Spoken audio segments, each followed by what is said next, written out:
Hello, there's going to be a fan in the background because it is extremely cold.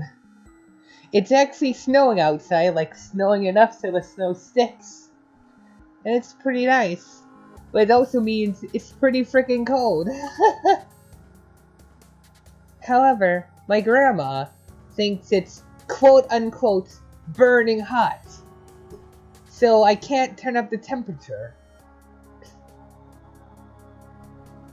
It's either this or I get under the bed covers and I want to play Snowbound Blood, so it's this.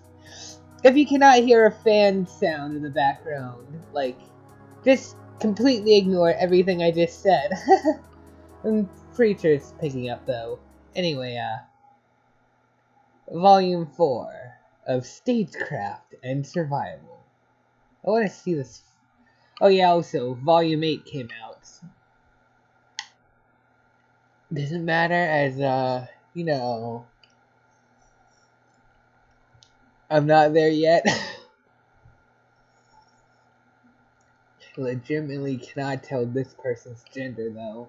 Anyway, Volume 4. I already read that. No time to think, no time to breathe. Your name is Sekuli Iopara, and you are busy. Oh, fuck. Okay, we have Indari Verner, the fortune teller, and Orica Rarst. We were led to both of them from the previous round. The freaking business guys led us to here, and the mysterious person whoever led us to here. I don't know.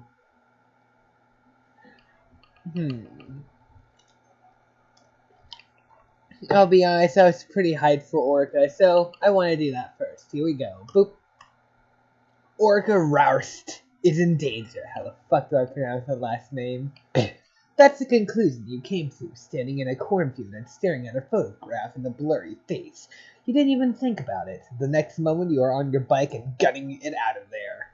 The fact of her peril was so obvious that it'd be insulting if anyone paused long enough to explain it. Sometimes narrative introspection is just too big a strain on your schedule. Fuck. Ooh. Whoa. Huh.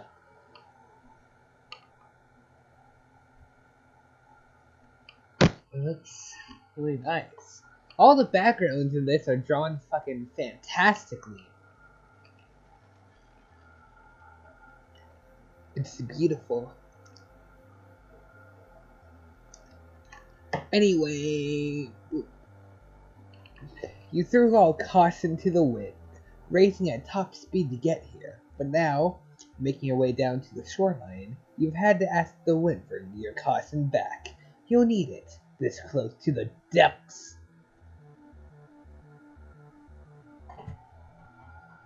Music? I might just have to turn the volume up.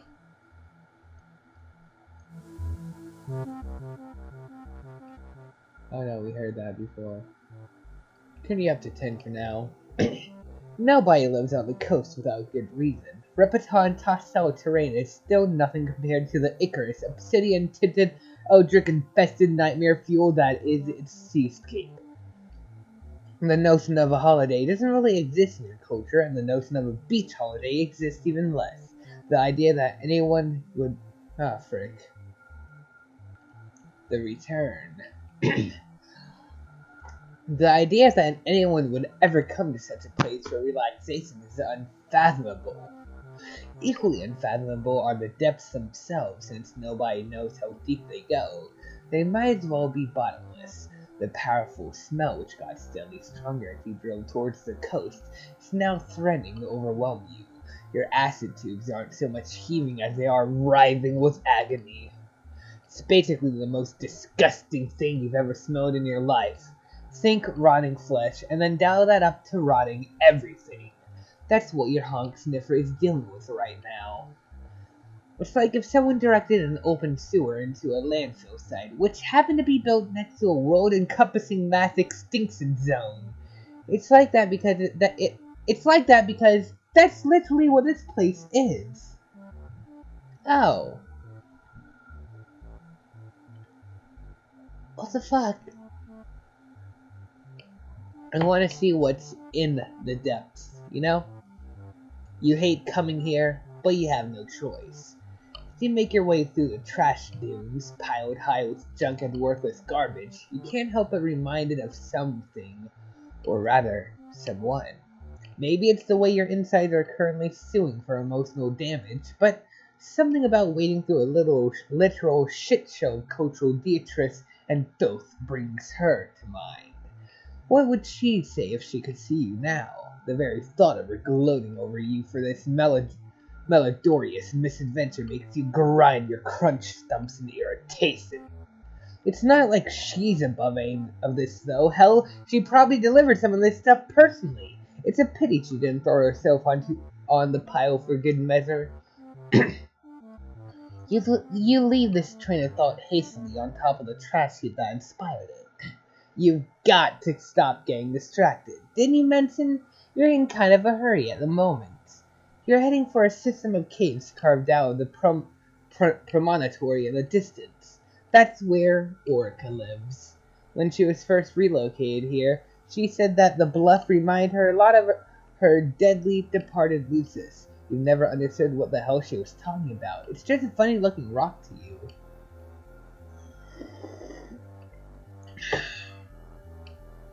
Getting there is proving to be a bit of an ordeal. You're having to weave to and fro through mounds of electrical junk, pre-Renaissance rubbish, and prematurely obsolescent modern gadgetry mixing together in one big incestuous techno slurry. As you trek through it all, your ears aren't having as hard a time as your nose. Nothing much to hear except the lapping of waves on the shore. It's oddly soothing, if a little sinister. But you're triumphantly cresting a mountain of Turnin Keikai Brandon interactive sing-along DVDs. Far too big to walk around when your sensitive ears perk up a little. Somewhere in the distance, and only for a brief moment, you could have sworn you heard something else moving out here. Whatever, it's nothing important. A squeak beast nest buried underneath a mound of rubbish is the least of your concerns right now. And going by the noise is definitely not big enough to be a person. Nevertheless, you move a little bit more quietly as you finally approach the cave. The rock here has been eroded away over millions of sweeps by hundreds of thousands of Reptonian sea storms. The icky black sand wends its way inside the cave system, passing under rows of jagged stalactites, whatever. If it did look like any kind of animal, which to be clear it absolutely does not, then you'd be making your way into its mouth. The mouth of the cave, you mean. You know what? Forget it. It looks like a shark, you donk. Oh boy. You hurry inside. The interior of the cave is damp, dark, and unwelcoming. It's actually quite hard to see anything much in here, even so close to the exit. The jet black depths water doesn't reflect much light inside. At least the smell is a bit more tolerable, though. We've walked our way back to dead aquatic fauna on your personal scale of olfactory displeasure. Hopefully that means you can breathe a little easier for a while, but only literally, mind you. You've still got a former client to save. You begin to move deeper into the cavern towards where Orica's hive should be. It really is very dark in here, though. You go to turn on your visor's torch setting and... Okay, no torch then. Darn, this thing was working fine earlier, too. Or... Wait, no, that's not quite right. There is that weird glitch that happened in Husky's barn, wasn't there? At least you think it was a glitch. You take the visor off so you can give it a shake or something. Do these things still have data cartridges you can blow into? It's impossible to see anything in here. Oh well, at least... Click!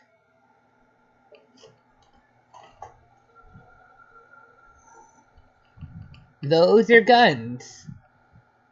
Those are guns right above. That's kind of like a suit of armor, but for Well, I wouldn't say diving with how the face is really set up, but it would definitely be used for something.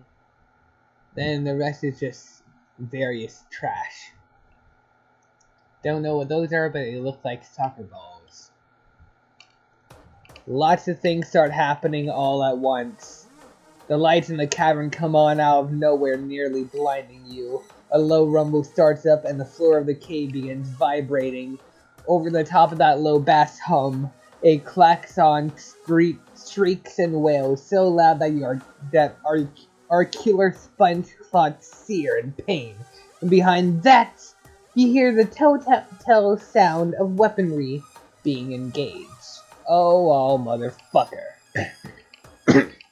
You dive wildly for cover, heading for a large boulder you can barely see at the edge of your peripheral vision. You manage to duck just in time as a searing bolt of energy streaks through the air above you. You knew it, you knew it, you knew it! They've come for her just like you suspected, and you still walked straight into the trap they left for you like an idiot! You dodged 2 more laser beams in quick succession as you silently curse yourself over and over, running to the cave wall as fast as your legs will carry you. The sudden movement throws you off balance, though, and you desperately fumble for a few moments with the visor in your hands before losing your grip on it altogether. Shit! Your head whips around as you hurry on, and you barely manage to spot it as it tumbles through the air. Oh no. Then bounces down the cavern a short distance. Oh no.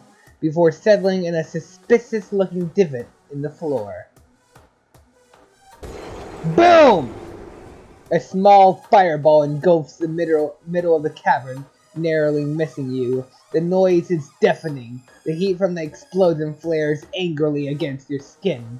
It's been many sweeps since you got rid of your sideburns, and if you still had them, then they certainly wouldn't be there anymore. As the landmine went off, the explosion slammed you full force into the boulder you'd been aiming for. Overcome with the noise and light and heat, your vision begins to swim a little. Fuck. And then, everything is dark again. Great work, Iopara, you blacked out! It occurs to you that, surely nothing should be occurring to you if you've been knocked out, right? Oh well, whatever. Your mind, deep in the throes of whatever dubious state of consciousness this is, can't help but think of someone. Someone important. Someone you are trying to help. Who was it again? Recall?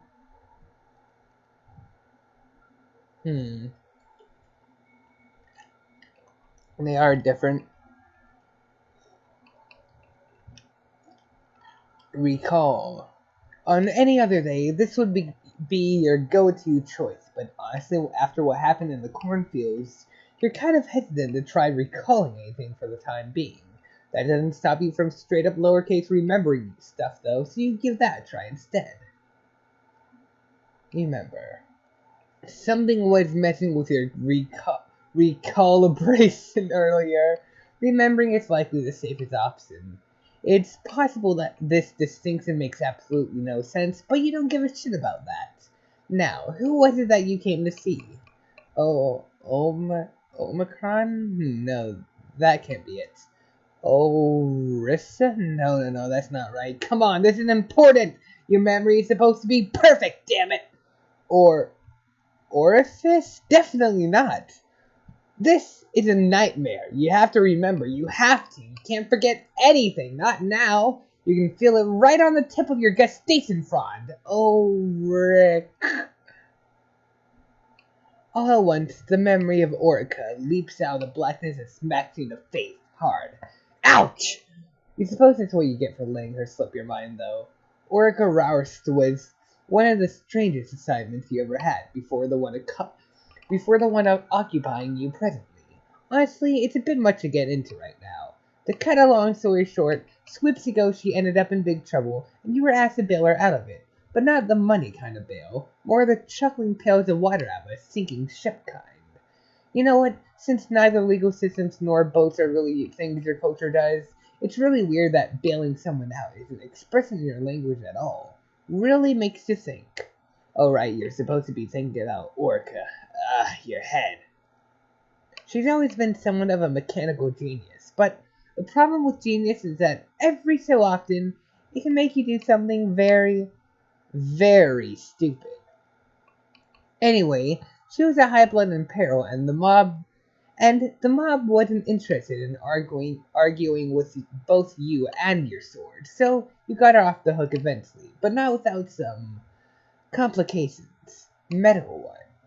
Once she recovered from the ordeal, Orica built you an electronic visor as a thank you for your assistance. The one that...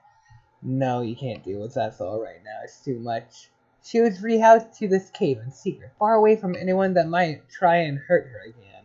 That was the plan anyway. The anonymous tip had you doubting everything.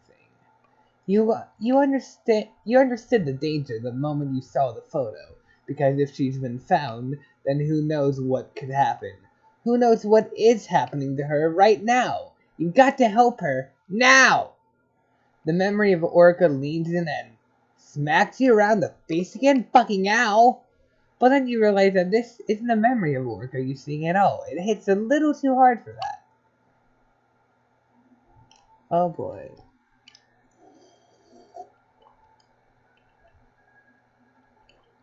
Fine. You float back up into awareness slowly. Your vision returns first, then the paint starts to blossom from your think pan, and then you begin to hear again. Securely?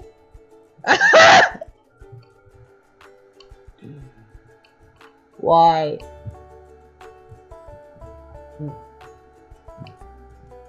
No. No. Okay. Okay, fuck.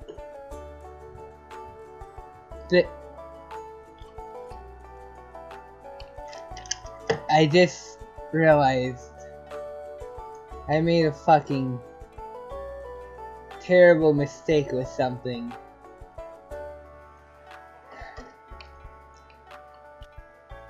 Okay, so it's not out at the moment, but this. I did a dub of a Vast Error fan comic. Cool and Vast Error. There was a point in a memo where this character right here talked in it, but I didn't know who the character was at all. I just kind of like I thought it was some sort of fan character or something. Like something like this guy here. And just I gave them a fucking wacky zany voice. I don't actually remember the exact voice I gave them, but yeah, I fucked up. Oh god. Well, fuck. I really should have played more Snowbound Blood, then maybe I wouldn't have made such a terrible mistake like that, you know?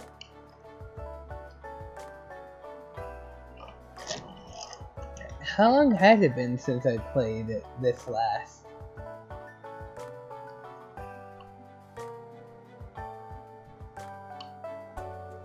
That was almost 4 weeks ago, if I'm right. Yeah. Yep. Well, fuck. I still made a big mistake with the voice. Ha ha ha ha. Alright. Let's figure this out. I don't even know what it said. Yeah, it's a she. You're spread out on the floor of the cave, where you got knocked out. Orca is standing over you, looking, well, you can't tell. You can't see her. You can't see her face through the screen in her helmet. Instead, what you see is some peculiar-looking pictogram. It means nothing to you. You blink up at Orca in a daze. Orca, what are you doing here? Thinking. At the moment, thinking. I'm puzzling out what you're doing. Spread eagle behind a boulder. Glance nuggets. I don't know what to think of this. At all.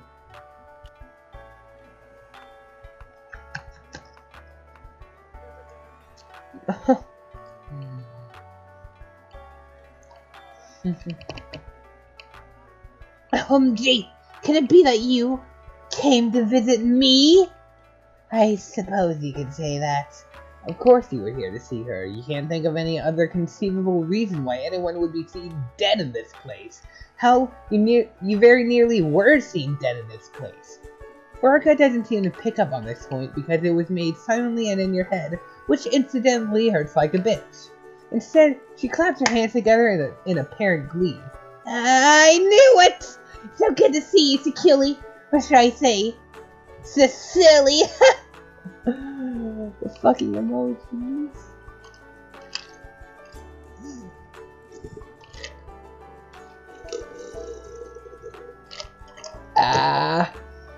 That you just said my name the same way twice. Oh. Cecily. Cecily. I've been pronouncing that wrong too the whole time. What were you thinking walking in here without letting me know beforehand? It's lucky I was already on my way here to disarm my defense system in the first place. Otherwise they would have made a sizzling hot Cecily stick out of you. I know you...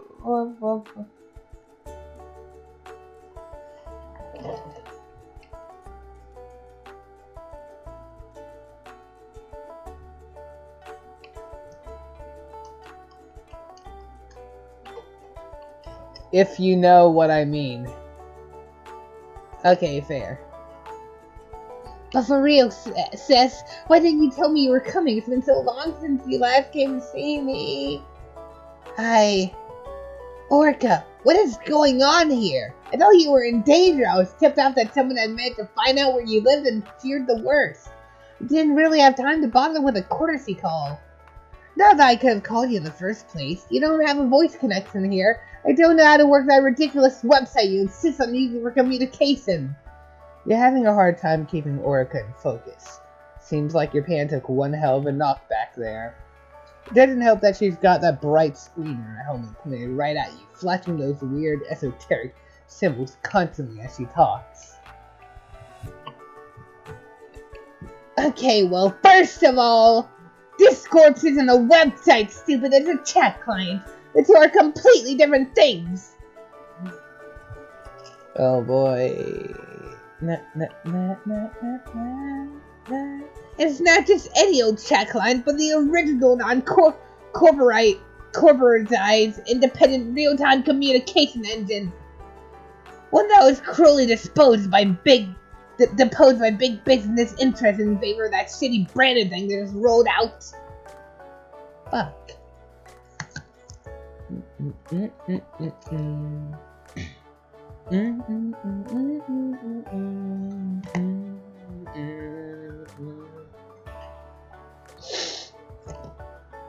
I mean, come on! Scorp doesn't offer anything approaching the remote functionality Discord has, so you know it's basically worthless.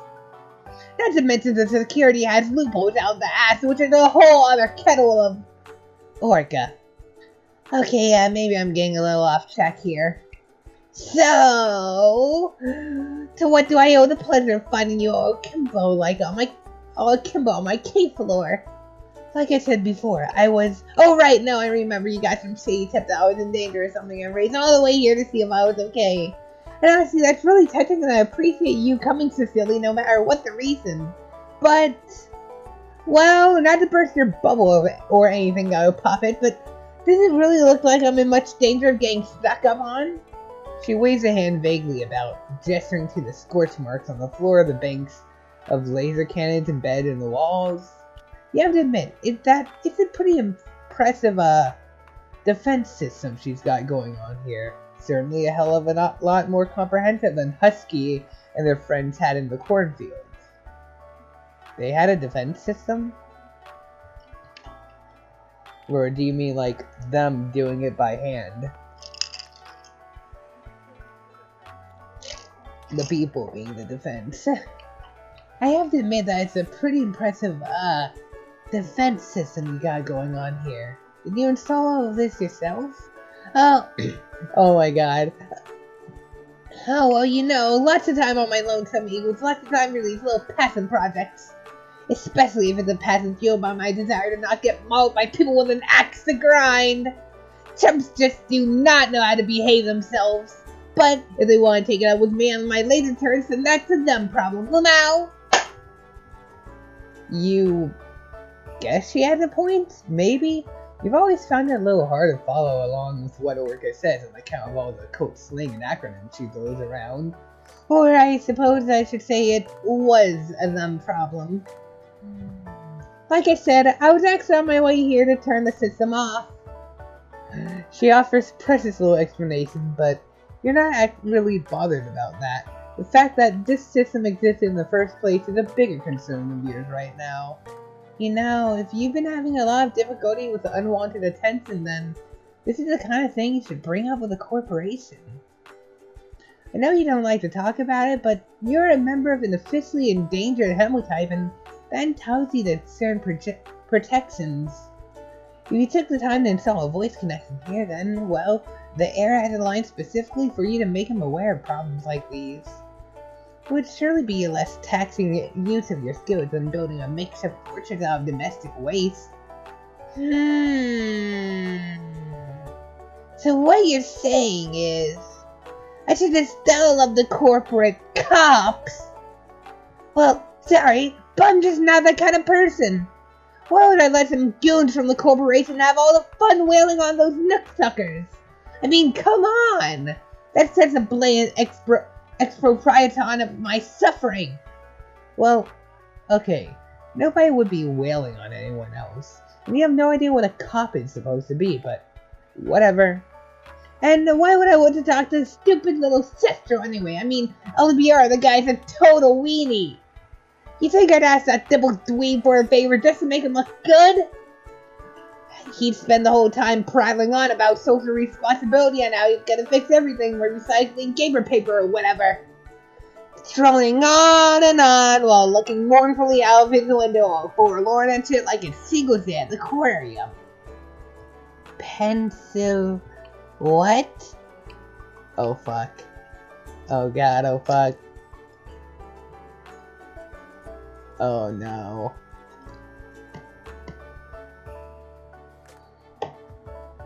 At least they didn't draw horns on every single one. Oh fuck. I just couldn't talk to someone knowing that amount of self-pity was going on down on the other end. Seriously. Ouch. Although having said that, it'd be another thing entirely if I could get a few choice words in with that nasty side pieces going on there. You're not talking about Hamifi, are you? Yes, that's the one. Nobody in my service knows who or what she even does, but the running theory is pretty much everything, lol. Besides the shady business she always seemed to be involved with, anyone whose scout is unanimously voted most blood-curdling in the auxiliary chicks website 3 sweeps running has got to be one mean piece of work. Not to mention there's this rumor going around that's starting up that shady new check line was all her idea. The girl's diabolical, but also diabolically easy on the glance number, if you know what I mean. Oh my god. The frickin' flirt.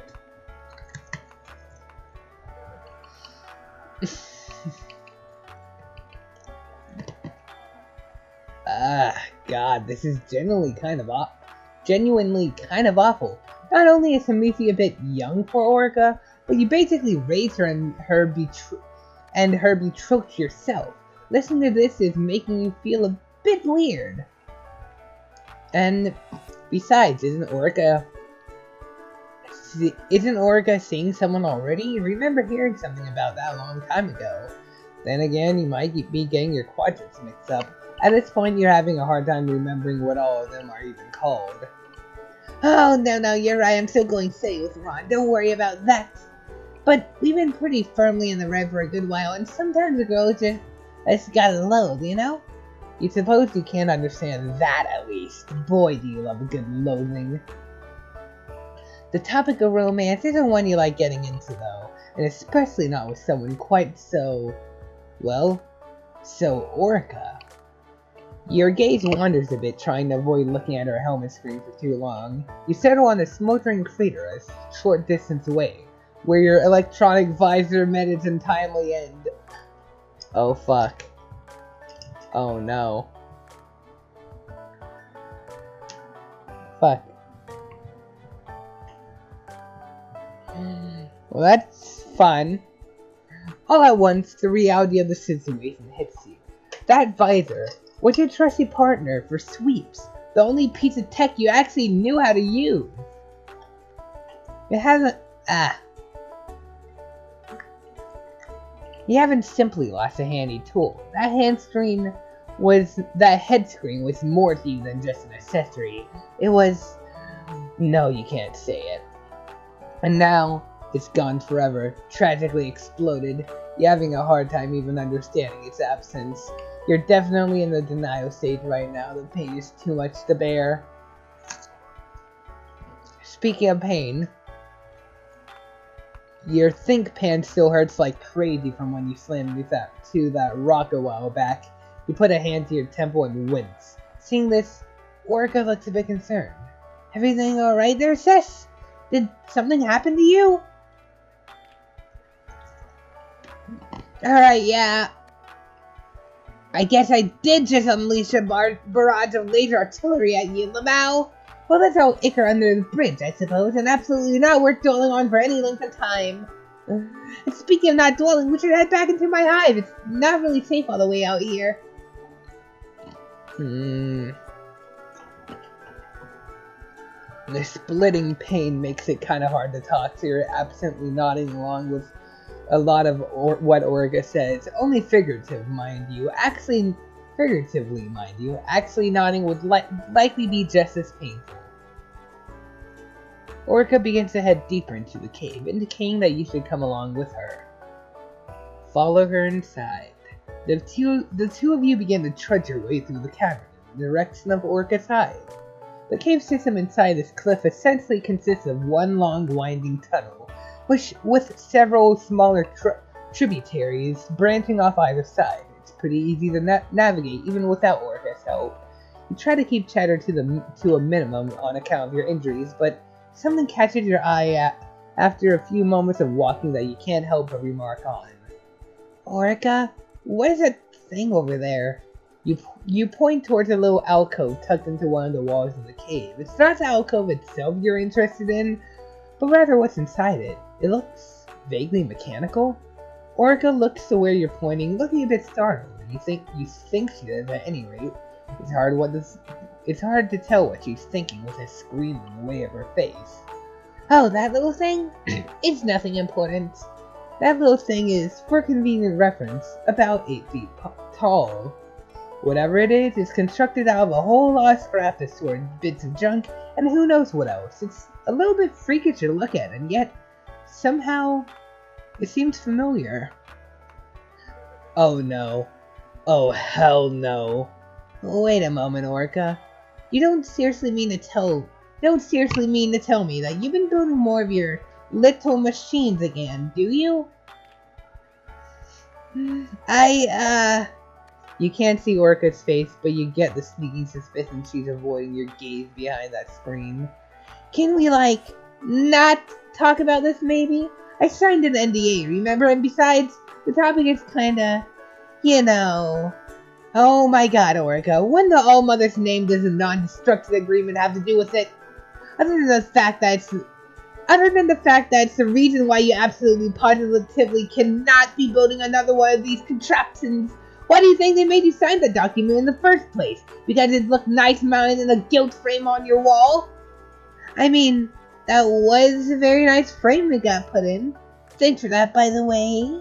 You're so very welcome. Anyway, the agreement was drafted because it was the only way to get everyone to keep quiet about the catastrophe that happened the last time you built one of these mechanized body augmentation suits is what I meant to say. Your plainly high blood slang is ridiculous and feels awful coming out of my shell cave. Okay, whatever, the name's not important. Cecily? My darling, my angel, my favorite criminal damages lawyer. Everyone else says catastrophe. I say spontaneous infrastructural rearrangement. So really, who even knows what happened at the end of the night? Thinking. You're impossible. Orca doesn't respond to that other than to flash you another strange symbol through her helmet screen. She skips on ahead of you a little ways as the two of you round another bend in the long passageway. You're a decent way inside this cliff by now.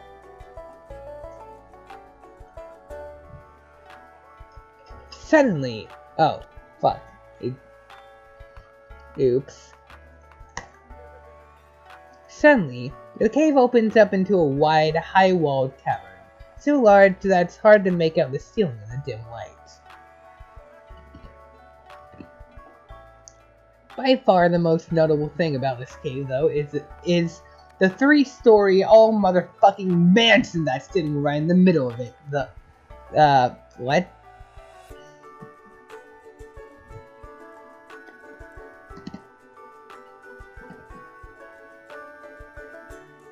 That's a misspell. Members of the endangered castes have more ready access to corporate welfare than most. Whereas, say, a Burgundy would be expected to take care of themselves past the age of 6 weeks or so, Orca and trolls of her hemotype usually get looked after well into adulthood. Ostensibly, it's all about preserving the rarest troll subspecies, but most people see it as a psychopathic handout to a historically powerful group who have since fallen from grace. Don't suppose you can really blame them either. Orca may talk about not being really all that different from anyone else, but there's only so many small palaces you can be built in secret caves before that starts to ring a little hollow. You follow Orca up the front steps through the main entrance and into her primary living quarters. Ooh. What is that? What kind of fucking reading shit do you have? And that looks like an axe with buttons on it. What the frick? Like a guitar axe. Huh.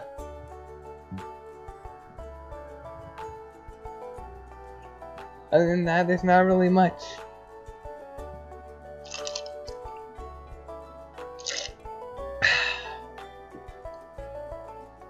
Okay. I really need to turn this frickin' what's it called? The fan off. The heat is making me sleepy. Oh, give me a second.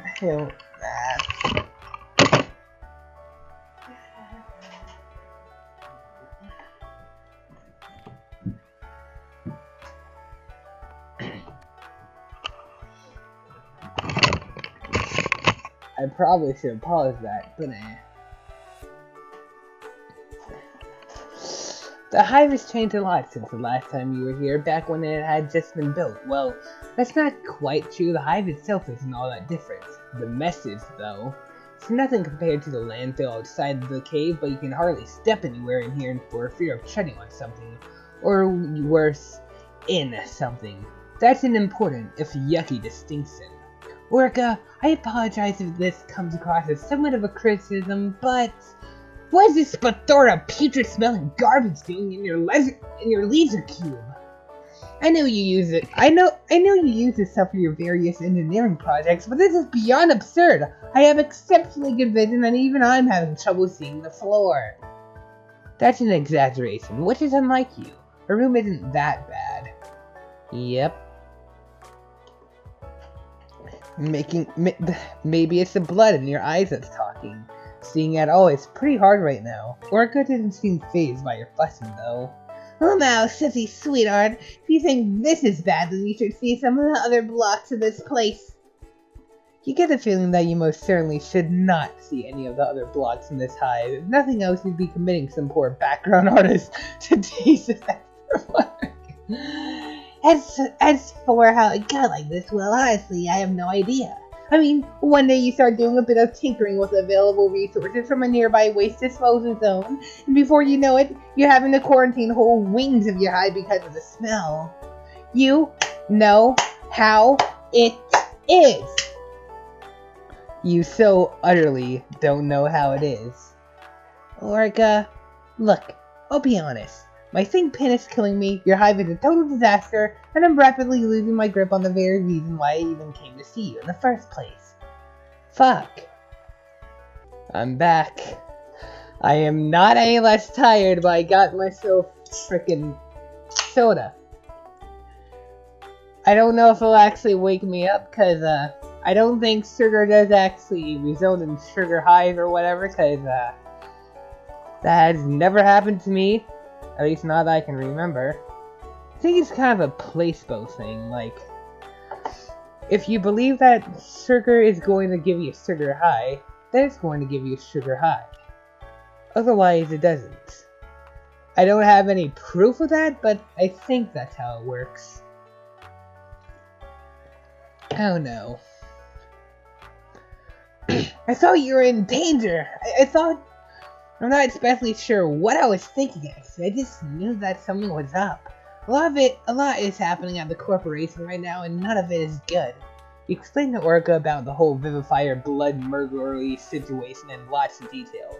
So much so that it would be very boring if we all had to sit through it. Orca also seems pretty uninterested in the whole story actually, a bit distracted. Maybe living in a cave for so long has made her pretty detached from the world outside. You wrap up your explanation, feeling a bit irritated. Wig! Okay, Cecily, I know this is all very important to you, but I think that maybe there's something else you should be worried about right now. She gestures to your pen, which you're massaging furiously with both hands. You look really hurt, and the visor I gave you is missing! You didn't get rid of it, did you? No, Orca, I didn't get rid of it. It was exploded in a fireball. Would you like to know why it was exploded in a fireball, Orca? I'm sure you would. The music stopped, oh god. It was because one of your crazy mechanical devices, the same things which you were supposed to never build again for the good of everyone's safety, including yours. Okay, you're shouting now. You hate how it feels, but love it at the same time. Your blood is boiling, and suddenly you're the most alive you've been all day. All wise, all sweet. I just don't understand any of it, Orca. I don't understand how you're just okay with this. Okay with the situation, okay with what happened to you, okay with what you did, okay with anything.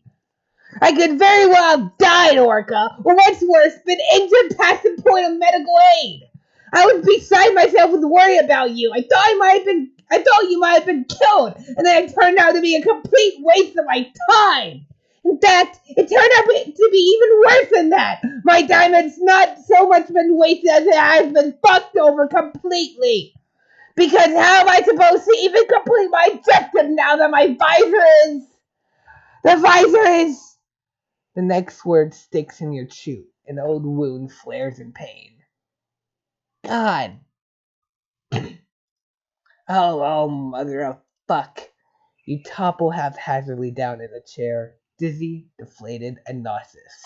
Your think pan feels like it's going to split in two. Orca is looking at you in shock, her helmet screen blank and featureless. Neither of you move for a while. Cecily, I will need to get used to that. And, like, kind of the whole... I thought Calliope was pronounced Calliope and pronounced it that way for a good while until I found out it was actually pronounced Calliope. Like, The actual word was pronounced that way, so of course the character's name would be pronounced that way. I'm still getting used to calling them by that, but it works. And then very slowly, she brings her arms up and takes the helmet off. Oh fuck. She's cute. But what happened to your face? I'm not okay with it. Not with what I did, not with what happened to me, not with what happened to you. Like, obviously, I'm not okay with any of those things. And on some level, I know that no matter how hard I try, I'm never going to be okay with it. But at the same time, I just kind of have to be okay with it, if that makes sense. Like, on some level, I just need to be okay with it no matter what I actually think. Just so that I can be okay with myself. And keep on living. She sighs long and deep. Some things can't be forgiven no matter how much you apologize, or no matter how much you want to forgive someone else, even though you know it's the right thing to do. Maybe it's stupid to keep on hoping that I can build something that will make up for what happened, and even more dangerous and stupid, I guess. But Ron and me, that's the kind of people we are, I think. We can't stop trying because otherwise we'd be being okay with it. But the wrong kind of okay. I'm sorry, Cecily. I'm sorry that you got tied up in it all those sweeps ago, and right now. She lowers her gaze to the floor, not meeting your gaze. Oh, she lowers her eye to the floor, not meeting your gaze. You feel terrible, and not just because you're very severely battered and bruised. For one thing, losing your temper like that was simply unacceptable. You're supposed to do better. But worst of all is how Orca is apologizing for something which, in the end, you're just as guilty of, putting her in harm's way in some desperate attempt at atonement. It's so familiar. There's a point where what you've done to others and what they've done to you seems to congeal into one big meaty lump of anger and sadness. One that, try as you might, you'll never know what to do with. So it just stays. For a long time I just let this sort of fester, literally I mean.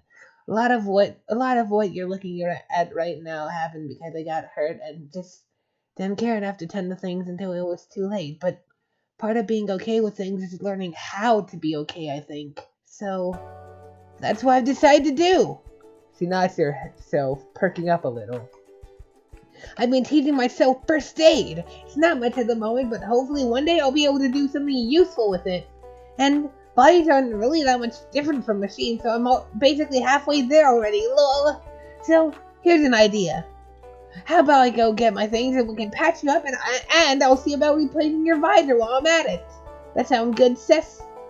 She doesn't say anything about trying to make it up to you, but you both know that's what she's doing, and similarly, when you incline your head in approval, it's a way of saying sorry for the outburst. You make this strange little agreement of apology, a bargain of atonement struck between two unlikely friends. You think that's what you are. You're never really sure about these things. Orca flashes you a wink and hurries off to get her things. Once she's gone, you take a moment to try and collect your thoughts. You got plenty of them, that's for sure. You just sit and stew for a while, mulling everything over, but eventually, by force of habit, your investigative instincts start to get the better of you.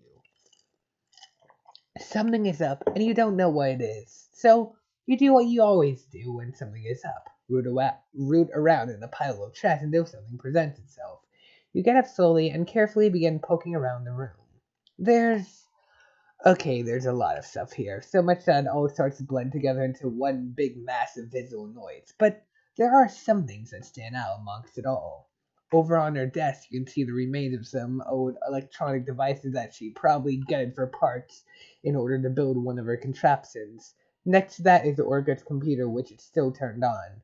There's something about it which seems off, but you can't quite tell why. It's not that there's anything wrong with the device itself, you don't think? It's more like the simple act of looking at it makes you feel a bit strange. If you had to describe it, then you'd say that it reminds you of what it's like when you're about to gather in insight increments, like you're looking at something investigatively important. That's a pretty weird thought, you think, to yourself. You mean, sure, it came in handy, but it's not like the investigation progress meter really ever really meant anything, right? Even so, there's something about not being able to rely on it that makes you feel a bit sad. You might even say depressed. That's one of the stages Miss Sherry told you about once weeks ago. In any case, since you don't have your visor, you'll have to make do without the meter from now on. No point in dwelling on it. You probably feel weird and sad because you're concussed or something.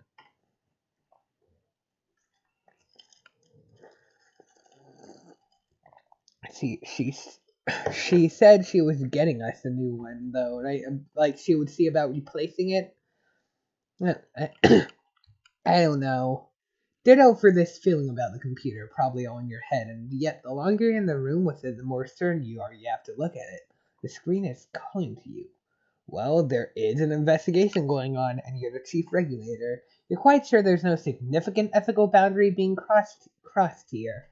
The idea that someone could be impairing your judgment in this matter is absurd, or, well, maybe it's not absurd, but what the hell? You're going with a feeling. Get a closer look. On the screen is a chat log of some kind. Looks like Orko was talking to someone recently. You wonder who. The log begins about half a sweep ago, so you start reading from there. Obnoxious antidote, aniethyloid.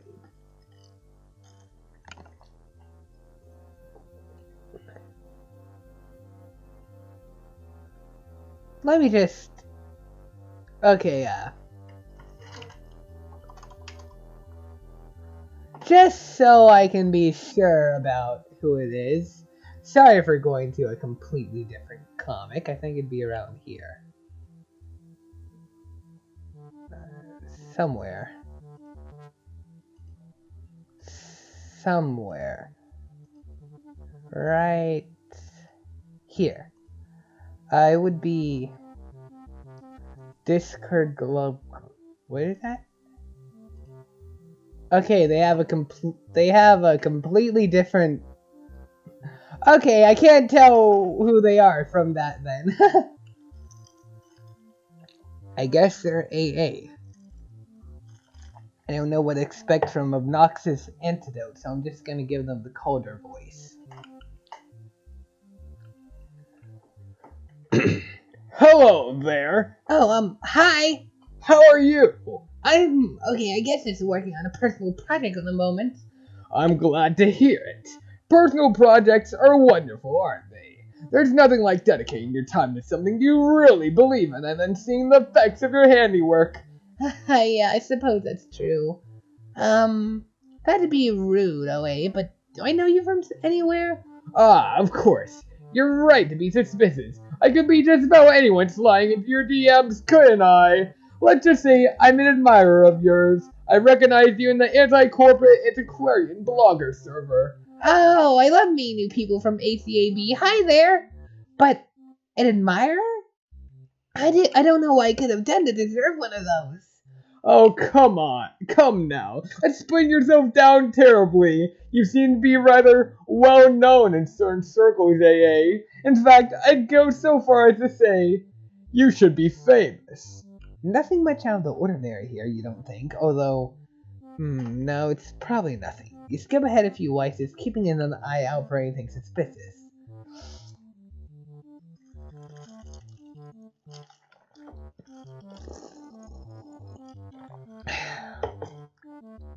So, what you were talking about in the server earlier, that was pretty nuts, Lamau. Do you really think so? I thought it was perfectly reasonable. I mean, sure, we all agree that corporate is pretty bad news, OA, but it's some really serious stuff to just come out and say. If anyone did that, then lots of innocent people would get hurt. And your point is? Is this actually colder? Hold on. Best error. Colder. What is their tag? Same color, but grandoy saturation. It's okay. Their ancestor.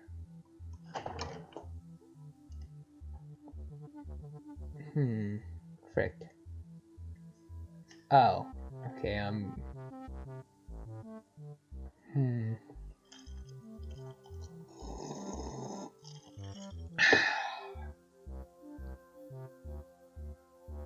Okay, yeah, yeah, that does need more content.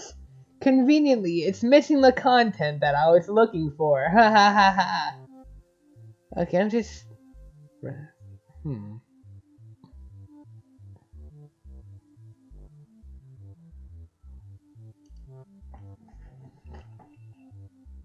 This obnoxious antidote really reminds me of Calder.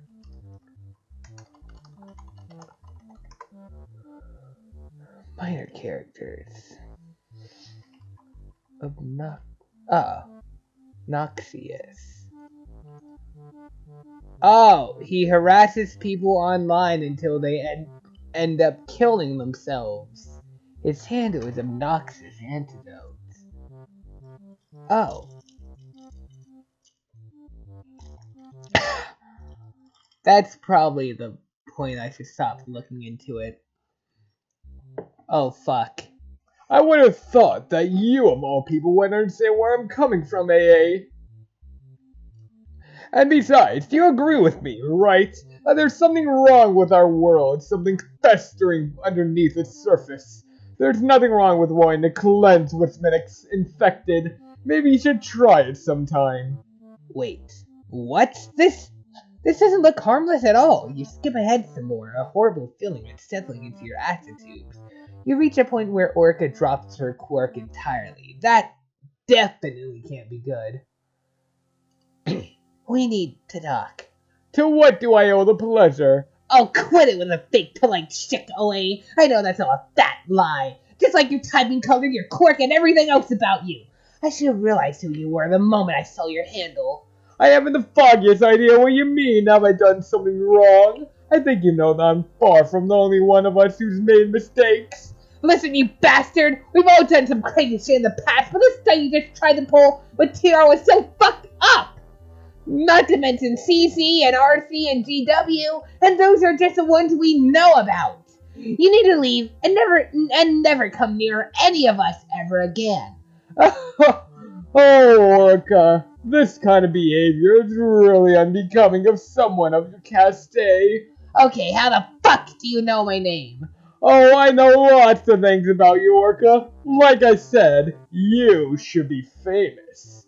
And if I were you, I'd spend a lot less time looking out for people who are beneath you and more time worrying about yourself. There are people who want to do very, very nasty things to you, Orca. Lowbloods who'd love to finish what they started. I know what you must think of them. I understand. They're disgusting, aren't they? I'm not above anyone. They're not disgusting. And stop calling them low bloods. You know this caste bullshit doesn't mean anything anymore. Doesn't it? I wonder if you believe that. I know they certainly don't. Oh well, it doesn't matter. Soon, you'll be able to put that high and mighty attitude to the test. Maybe you'll feel a little differently when your visitor arrives. My visitor? You sent someone here? I wouldn't call it that. I might have let slip that I knew where you were, and I know they're very, very keen to come and see you. Any minute now, you should get a proximity alert from one of your drones. Fuck. There we go. Oh wait, what did you do? It's alright, nothing to worry about. I'm sure your defense system is more than capable of handling them. You installed it after all, and very expertly too. What's the harm in letting it do its job? You won't have to worry about it when you're scraping their ashes off the floor. I have to go. Don't ever contact me again, you monster. Fuck. The last message was sent within the hour. This happened just before you arrived. This isn't the person who's been like mysteriously contacting us. But they're definitely related to that person. Like, fuck.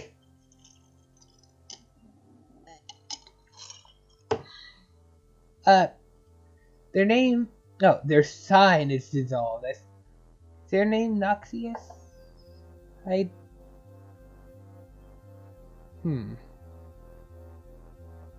Huh.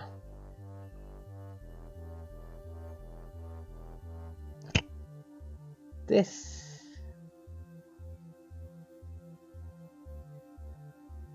I'm scared.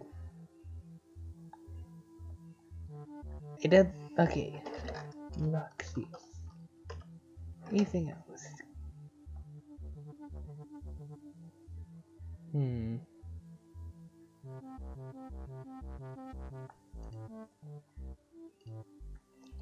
All at once, in the center of your very concussed think pan, several ideas all come together and lock into place. You know this person, or rather, you know their voice. And now, you know that they're more than just trying to mess with you. Someone out there wants you very dead. Very badly. Fuck. Oh fuck, of course I get called immediately when I'm back. It has been... I don't know how fucking long it's been. Like, I know I showed, like, the date earlier in the video, and I think I showed the time at the same time. And, you should be able to piece together how long I've been gone. I'm too tired to fucking think about it. Please wake me up some, game. There's nothing new about that, of course. People want you dead all the time, and you're always happy to disappoint them. But nobody's ever gone about it like this before. This is new. Your internal monologue is interrupted by the sound of Orca returning. You move swiftly away from the computer and sit back down in the chair. You'll have to ruminate more about this later. Okay, so I have some good news and better news. I'd ask what you want to hear first, but honestly the concussion is probably hella impairing your judgment right now. That's cursed. The good news is that I found my medical supplies and Dr. Rouse is now in the building. Roust. I don't fucking know how to say that. Nice music though. I really don't like these emojis. Like, I would say yellow blobs, but I can't even call them that anymore. They're gray blobs now. She carries a small box over to where you are and opens it. You can't see what's inside, but she takes something out of the box and fiddles with it for a moment. Then, she reaches up to your think pan carefully. Her tongue is stuck out, brow furrowed in concentration. You feel a faint bit of pressure, and then she pulls back to admire her handiwork. Orca? Is that a band-aid you just put on me? She beams at you. And I bet it feels much better now, huh?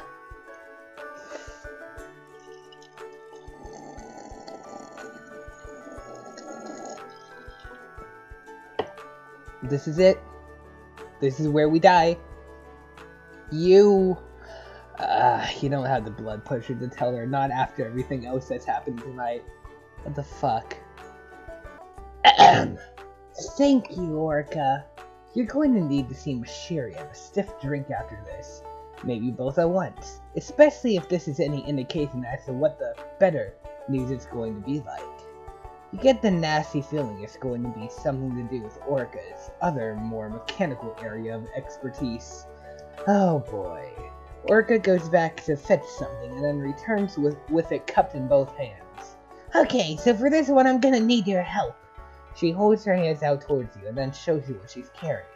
Cupped between her palms is... You're not sure what it is, at least not at first. It's made of some pure white metal and appears to have... legs? You look at it hard for a moment, your brain slowly recognizing the shape more and more. The wings, the beak, the feathers that almost look like scales. It's... a hummingbird moth? That's the one!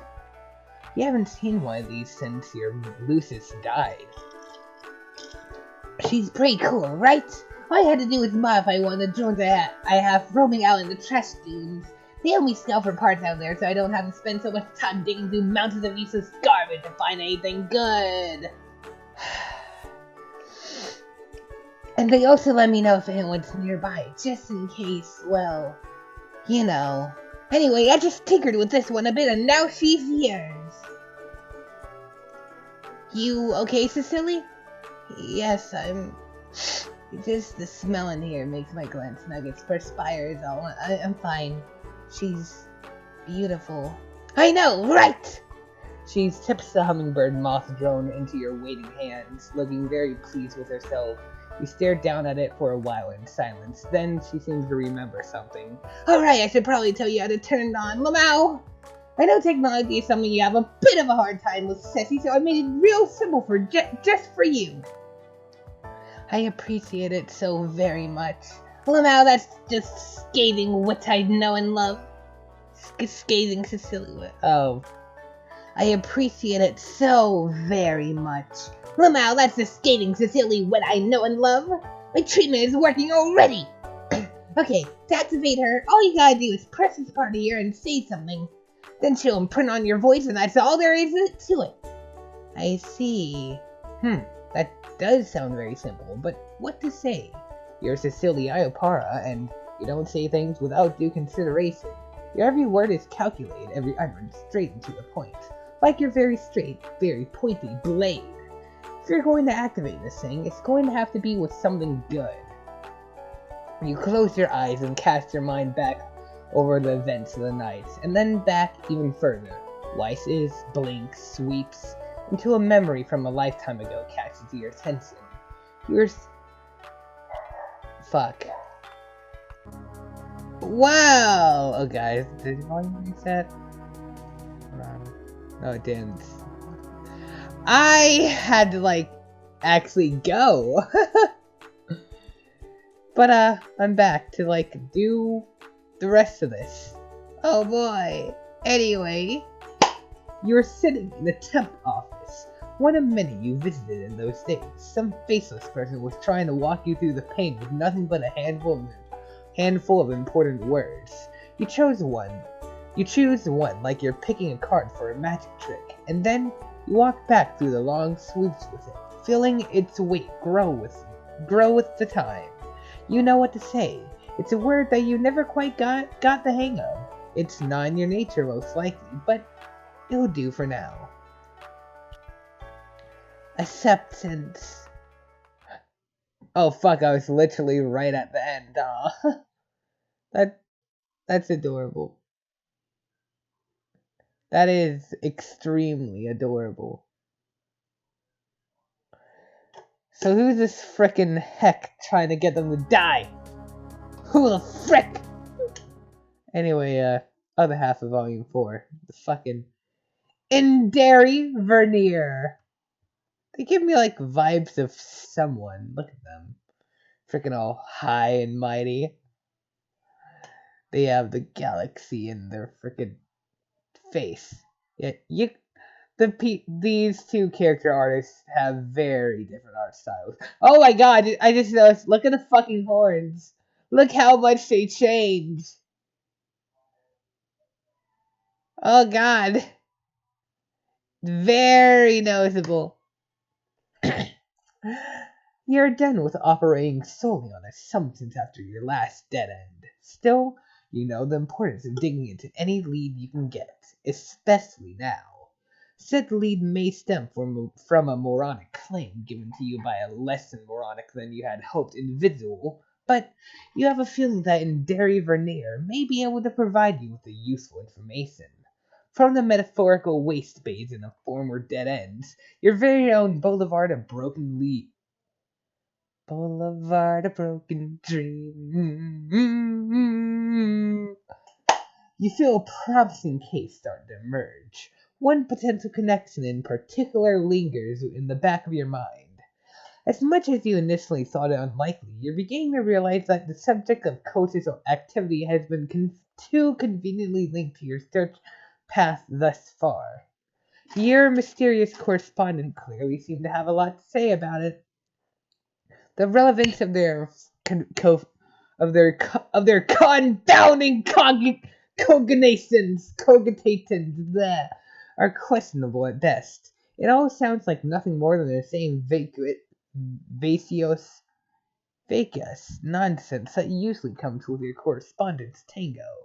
Still, surely, the stage that's being set for your song and dance must have some relevance of its own, as much as you can justify from your close encounters of the corn cult kind at any rate. Oh, that was pretty good. You're getting better at this monologuing thing, I think. Too bad there's not some sort of unseen audience that's privy to your innermost thoughts. Back to the matter at hand. It's still a hunch, but it's one with far more backing than your last, and at this point, not an idea you can really afford to disregard. You make up your mind. It's high time you found some new avenues of possibility. Oh hey, we're back to Looney Tunes back in action, meter candy, all the references. Cool though. Shut up. No, that's literally just lines, not any actual word.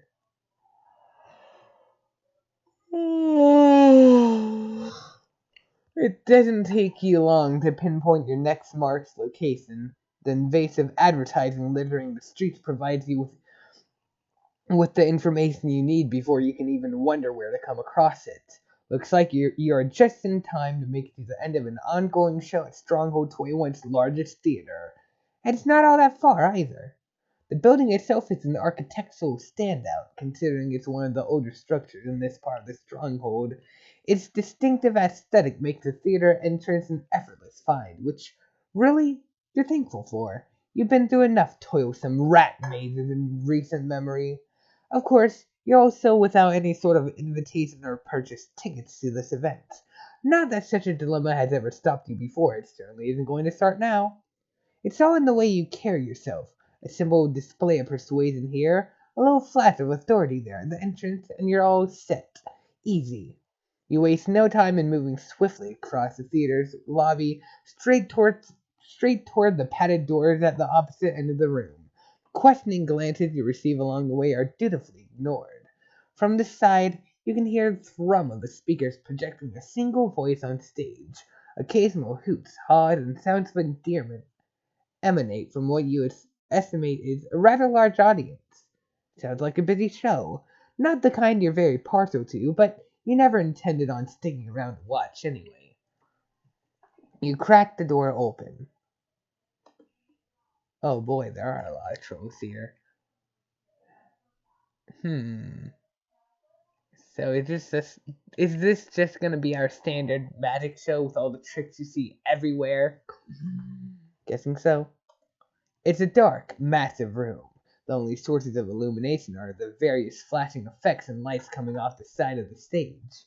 A few observers seated at the back cast an annoyed glance in your direction as the stage lights are momentarily dulled by your intrusive presence in the lit doorway. You have more important things to concern yourself with than the fleeting emotions of complete strangers. They'll live, you think, before slipping aside and laying the door shut behind you. You take a moment to map out the room, charting the open spaces for the best path through. Then you direct your gaze toward what's holding everyone's attention. It's her. Music time. Da, da, da, da. Sounds familiar. Na, na, na, na. Fuck, I'll be right back. Alright, gonna let the full song actually play out. Your target is on the stage up ahead, beaming with exuberant energy as he flits about the beautifully decorated scene in a series of graceful steps.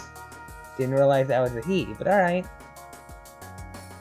His movements are fluid, smooth, a skillful dance to accompany his act. This is the point I turned down the volume. Back to 5. His movements are fluid, smooth, a skillful dance to accompany his act, and a grandiose display of charisma. The audience is growing progressively more anxious, it seems. There's a sense of anticipation in the air, as what you can only assume to be some sort of grand finale is built up. You really did arrive with perfect timing. You may even be able to get through this investigation in a timely fashion, if you manage to catch him fast enough. Recall. Even before you got your referral from BitCon, you could have easily called his face to mind, what with it being plastered on all manner of public advertisements and news feeds. Being quite the acclaimed illusionary performer and well-known celebrity across the mass, Inderi Vernier's rising star makes for no small target. He first started to pop up on the public radar as a small street performer doing little magic tricks and celestial readings for anyone that came by. Eventually, he gained some recognition that some big leading hotshot saw fit to give him an opportunity on the stage, which turned out to be a huge success and further skyrocketed his popularity. Now, he spends a majority of his time putting on large-scale shows for massive audiences, traveling all around the continent and accruing even more attention from the masses. What's more newsworthy to you, though, are the hushed whispers of what came before his rise to fame. There's a quiet but pervasive rumor that surfaces from time to time, detailing a past supposedly rife with coded activity, which he has consistently avoided addressing or mention. Perhaps he has something worth hiding. If there's any validity to this gossip in the slightest, you'd like to see what exactly lies behind it for yourself. Get in position. You move away from the door, still keeping close to the back wall and slipping into the shadows. It's best not to draw more attention to yourself than necessary, which means you're not going to make a single sound while Inderi is still up on the stage. You have plenty of talents to offer the world, but this is not your preferred method of display. The logical course of action would be to sneak into the backstage area and catch him there, preferably without an audience's observance. At this point, the music in the auditorium has reached a vibrant crescendo, and Inderi is poised to unveil one final trick, with an intricate motion of his hand to show his climax is revealed. A swarm of rats rushes the stage, seeming to appear from thin air. The horde of rodent bodies pulses and jitters across the floor in a shockingly coordinated visual display. A final triumphant bray from the orchestra resembling a ta-da follows the stupefying act. The audience is transfixed with silence before erupting into a hollering frenzy. The sound is abhorrent to your easily agitated auricular canals. A none too gentle reminder that you would really like to get away from it as quickly as possible.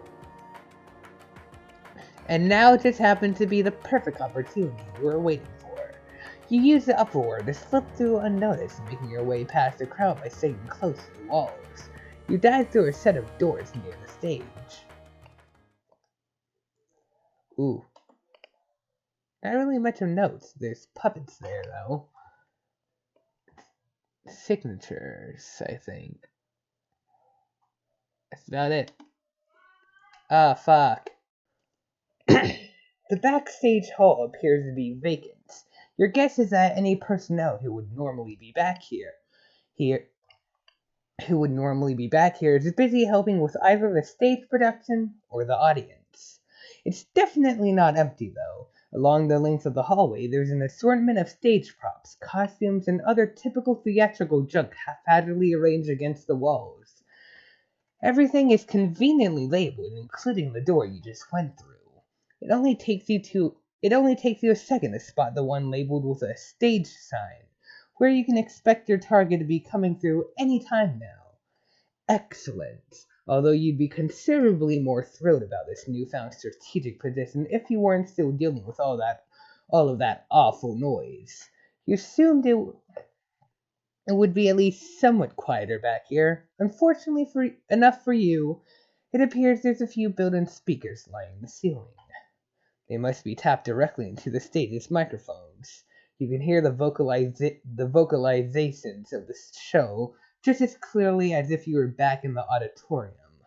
Probably for the benefit of any stageheads and performers waiting back here that need to respond to cues. At least this auditory monitoring system will tell you exactly when that door is about to open. You'll just try to focus on that for now. Oh fuck. You don't even have time to finish a new thought before the door swings open with no warning. Someone nearly runs into you in their haste. Fuck. God damn it.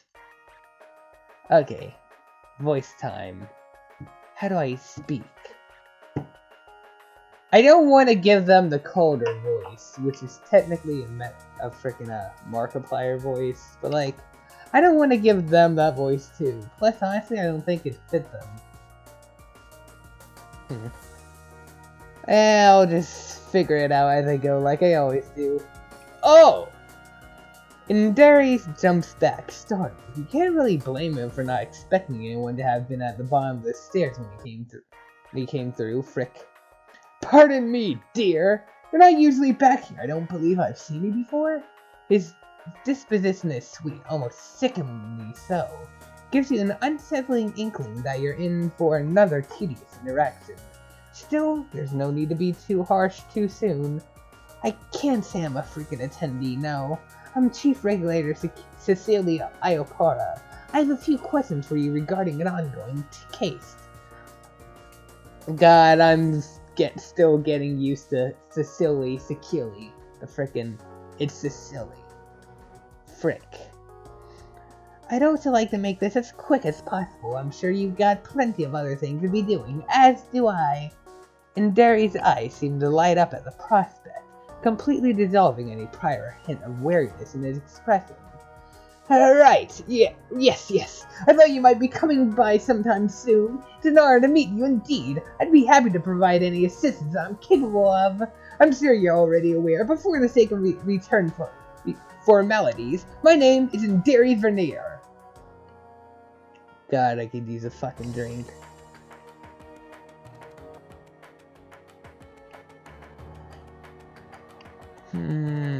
Oh, actually I have a... Okay. Okay. Soda and melted ice do not mix well. But it's all I have.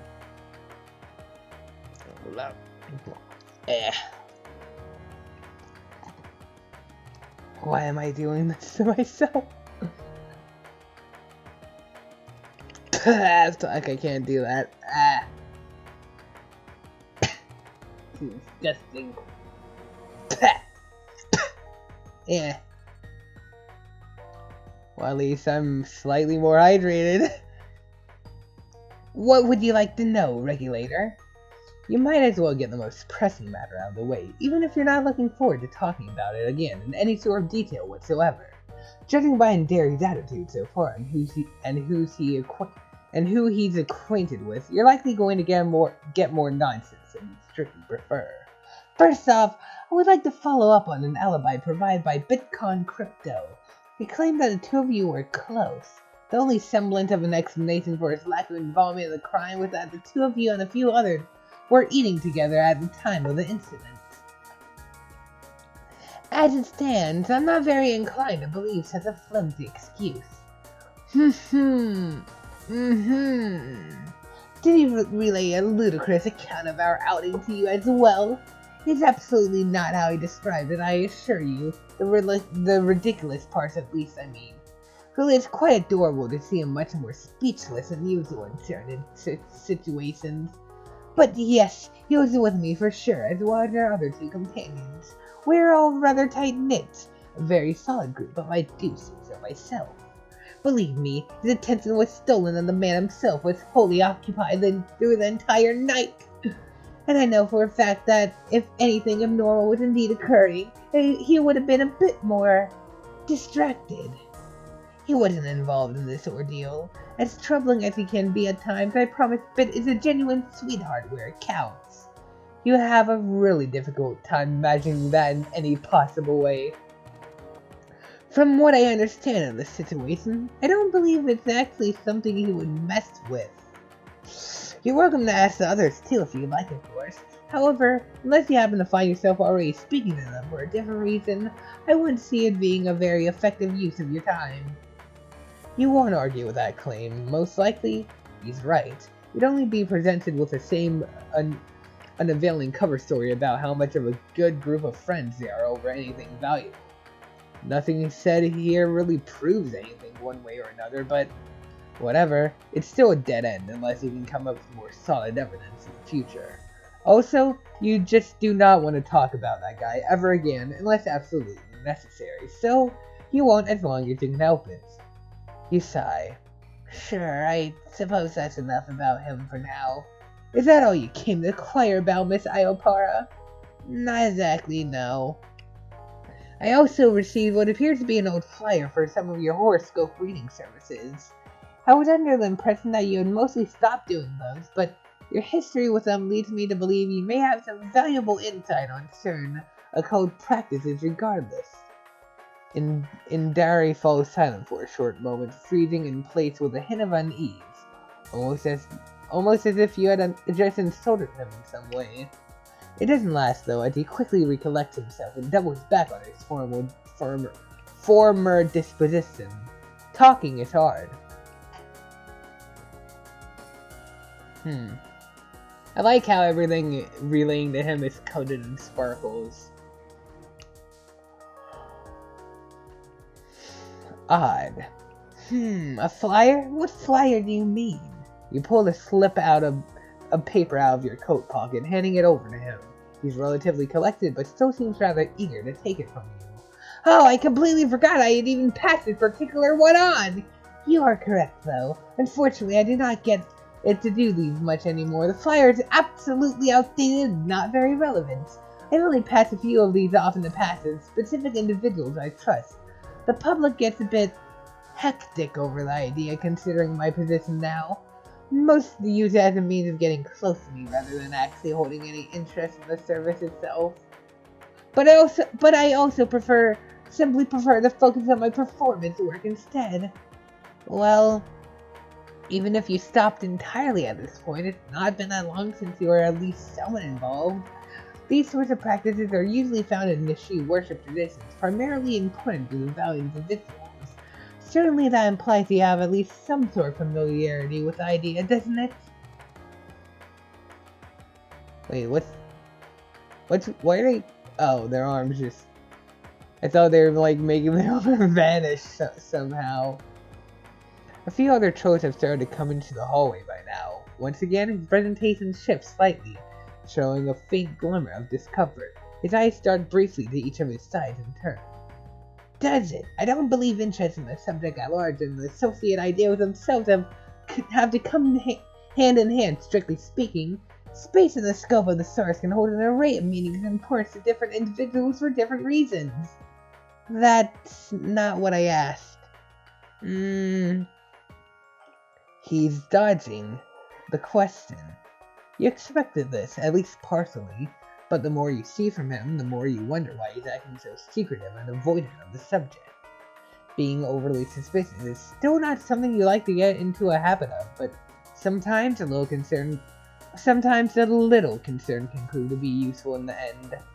Perhaps we should move somewhere else if we are to continue this conversation. Yes, I'd hate for us to be in everyone's way, or potentially release sensitive information to any prying ears, intentional or otherwise. That's fine, I suppose, so long as we hurry up. I'm not here to bounce locations a dozen times for a single conversation. Please, not again. My dressing room is likely to be the most suitable space that also guarantees privacy for the rest of our chat. If that's alright with you, it's right over there, so not far at all. He points to the door right across from the stage entrance. You noticed it when you came in, considering it features his own name plastered on a large star-shaped sign. Not too hard to find. Sure. Excellent! You watch idly as he moves around you towards the door. He procures a key from his pocket and turns the lock, only for the door handle to remain firmly in place when he pushes down on it. Frick. The stage performer frowns, letting out a small huff. He fiddles with the key, making slight changes in the way he's moving the handle each time he tries again. It doesn't budge. Oh dear. My apologies, this has been giving me some trouble as of late, and I had hoped it wouldn't act up now of all times. He gives it a few more tries before pulling back, a discontent frown now evident on his face. Great, just what you needed. More inane complications and delays to eat up your time. You better not be stalling on purpose. Pulling the wool over your eyes is an extremely regrettable choice for anyone to make. Take it to another room, then. I'm sure there's somewhere else that would work just fine. Well, I do have another solution. A little trick up my sleeve, you could say. Sit tight for just a moment. He then scurries off into another room down the hall. At first you consider going after him. He could be making some sort of escape for all you know. There's only a brief moment of hesitation before you start to hear a repetitive clattering sound up above, gradually moving closer to where you're standing. He reappears holding a machine gun. Is he? He is absolutely crawling through the ventilation system. This is so absurd you even feel partially inclined to give a shit, but honestly, as long as it works, you could care less what he's doing.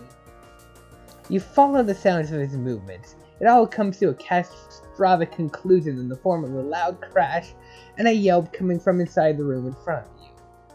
That's one way to do it, you suppose. A moment later, and he's opened the sparkling door, grinning wide and spreading his arms out in a bit of a dramatic flare. Ta-da! All sorted! Please, come in. And Barry then steps aside, giving you an opening to come into the room. Once you're through, the performer gently shuts the door behind you. Alright. You have fucking magic wands and also intriguing notes. Starry Night, that's cool. The something. I don't know what that is, but it looks like that weapon in Steven Universe used to like poof gems. I don't know. And then just standard magic stuff, kinky bondage stuff, or what looks like a bulletproof vest. Neither of the last two things I said are not what they actually are, but they look like it. What is that? Like a poster with them and their friends, I think. Picture, whatever, on it. It's cute.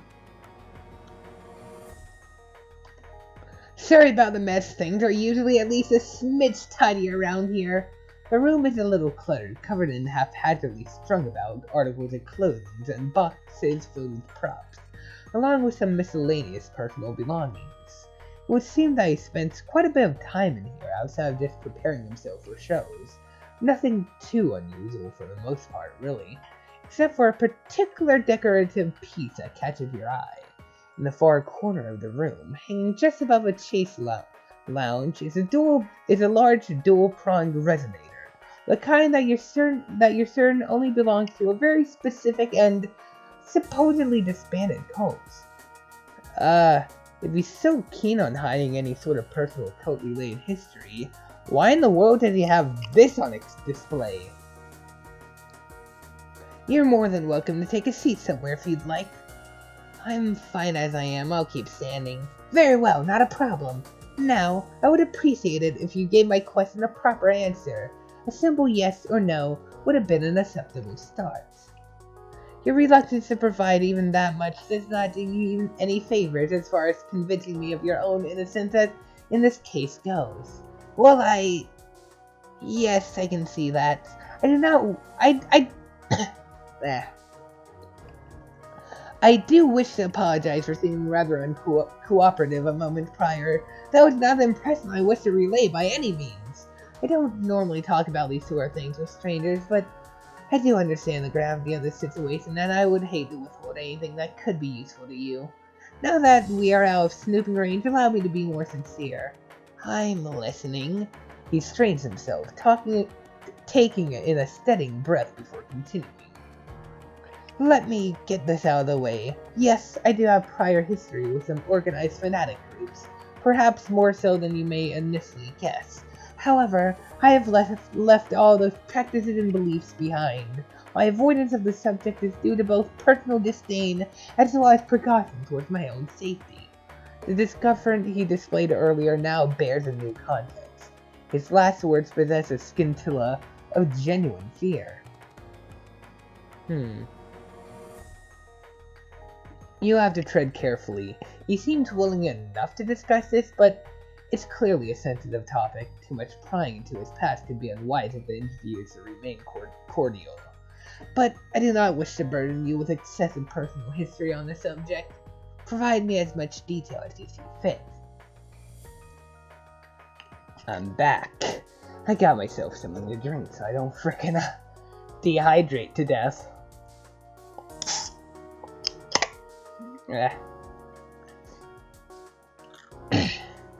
Of course, most of my information is rather dated, but I do know a great deal of things concerning some specific groups and their operations in the recent past.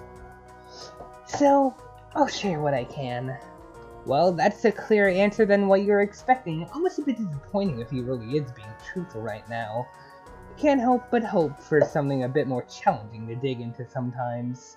So, there's still at least one more piece of evidence that needs an explanation. There's a few questions that I have left for you. Either way, perhaps you can still get something out of this. Just had to get him talking about...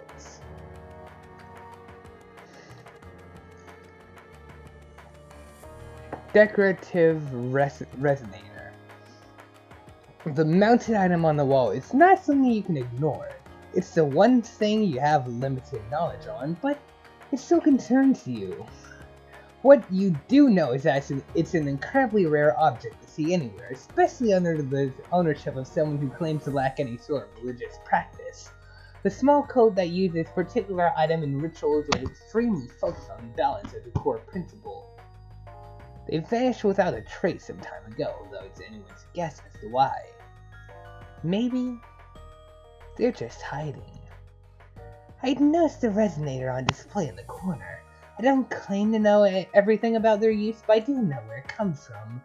What's the purpose of keeping it there? And Derry momentarily turns his head away from you to look at the object in question, as if he was unaware of it being there in the first place. Oh, that? Suppose I find it interesting to observe for one, in the sense that I just think it's neat. The actual use of it, however, is not something I, or anyone else for that matter, really dabble in anymore. What use would that have been precisely? You'll be delighted to know I have just the answer. Mostly, they're used in a variety of prayer rituals, the main concept behind them being that the dual prongs represented balance between both the All-Mother and the Not-Father, and everything that they both embody. In a ritual, a member of the congregation would continuously strike the resonator to generate a continuously emitted frequency. How do you know this? How do you know this? Like, I get if you would have the basic answers, but how do you know it in this much detail? This frequency was believed to bridge the gap between our physical and ethereal dimensions, allowing direct contact with the divine. The sound itself is quite pleasant at first. It does get stale fairly quickly if you're not into it, though. But most who are using it happen to be extremely invested in the whole thing, so... He shrugs delicately before continuing. The process could go on for many hours at a time. An enchanting concept in theory, yet also one that I personally find to be extremely terrifying in application. You can understand how such a frequency would become very annoying very quickly, but you're not sure exactly what would lead him to call it terrifying. Or perhaps you can somewhat relate if that produces an effect in any way similar to that one disquieting experience you've had recently.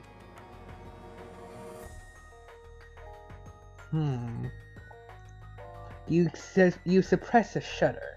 Something tells you this context is much more sinister than your lone incident in the fields. I have a feeling we're going to go back to the fields late in the game.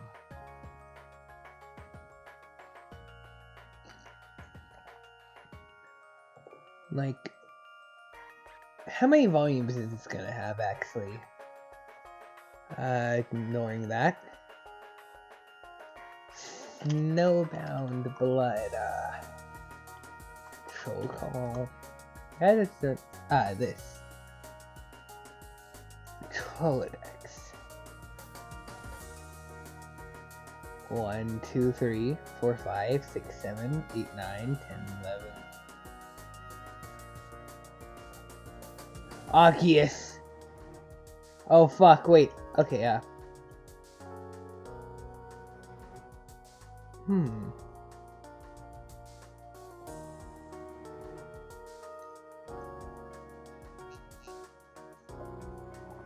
Hmm. 1, 2, 3, 4, 5, 6, 7, 8. 4, 5, 6, 7, 10. So we're going to have around 10 volumes? 10 or 11. I don't know. And volume 8 came out recently. Oh no. Interesting. Fuck. Okay, time to focus on the story so I can get off sooner. Elaborate. He pauses, frowning and crossing his arms in front of himself, as if to create a weak line of defense against the quest. Oh gee, that's good. The rituals themselves were meditative. Everything surrounding it needed to be calm and quiet. That part was fine. What bothered me was when things actually started happening. Amidst the ringing, you're eventually able to hear what sounds like whispers. Usually unintelligible, but on occasion clear things would come through, especially if there was any sort of speaker present. Of course, it didn't all amount to just that. Odd sensations, changes in the feeling of the room. Your body eventually goes numb and all you see is black, white, and gray dancing in your vision, and the noise keeps getting louder. It's paranormal activity, I'm sure of it, and it felt rather like some sort of possession, which I am not a fan of in any way. White noise? It's white noise. It made me extremely uncomfortable and is a huge reason as to why I didn't stick around in their midst for very long. Distortions of any kind are a curious topic in general, aren't they? I don't want anything to do with that on a personal level, but I mean, they are rather interesting to think about, I suppose. The thought of an anomaly breaching our material reality and the subjectivity of how it may be perceived by different individuals provides a lot to talk about. For example, he's going off on a tangent again, talking about distortions and glitches in the Matrix was not the point of this. You're starting to wish you would distort into some kind of two-dimensional figure so you could slip away from this conversation. Alright, that's enough of that. If you dislike what the Resonator does so much, then why do you still keep it? And not just around, but also hung up in full display like a prized possession for that matter, for the sake of reminding myself why I left in the first place. Maybe I should get rid of it. It's probably not the best thing to hold on to, but for now, it's something I can look back on if I ever doubt my decisions at any point. It's a connection, a personal reminder of where I came from and where I absolutely do not want to return to. I see it there sometimes, and it brings to mind how distressing and awful it all really was. Well, time for horoscope relevance. That is a good mindset, though. What you'd really like is some information on the religious groups that do the sort of thing he's done before. Gauge how plausible it may actually be that some cult could be behind this. You've seen quite an array of different sects and doctrines focused on either on Kiperia, Gaion, or both. Far more minuscule in scope are any practices related to the Vivifier. Who is the Vivifier again? It's not easy to find any information on those past vague whispers and rumors. The subject of your murglery, however, is relevant to the belief in her existence, at least to an extent. There's no doubt that something like the filter would be tremendously valuable to those who have faith in its properties. That's not a new conclusion, but as you said, these sorts tend to be a bit difficult to trace. You don't know much about their values or capabilities, they cover their tracks well. You need a better profile. A good enough place to start, you suppose, would be to better understand something you've already been talking about. Celestial reading is something that was supposedly practiced by the Vivifier, isn't it? I'm aware not many people follow that line of faith anymore, but what about your specific beliefs? Was that part of it? Oh, absolutely. You may be inching closer to being more personal than you normally like for a case, but it's not like you have a lot of options here. You'll just have to hope you can keep it as short as possible. Then, what can you tell me about your former group's functioning as far as that tradition goes? His eyes wander down towards the floor, contemplative and unsure, filling the silent gap in conversation with a feeling he can't place, still lingering there when he glances back at you. Well, horoscope reading came from the idea that the Vivifier herself was a prophetic and divine individual. She possessed great insight into the future in addition to all the other ostensibly wondrous things about her. It led many trolls to seek her guidance and eventually try to imitate her in all sorts of ways. So, they learned how to read the heavens in correlation to the things she taught.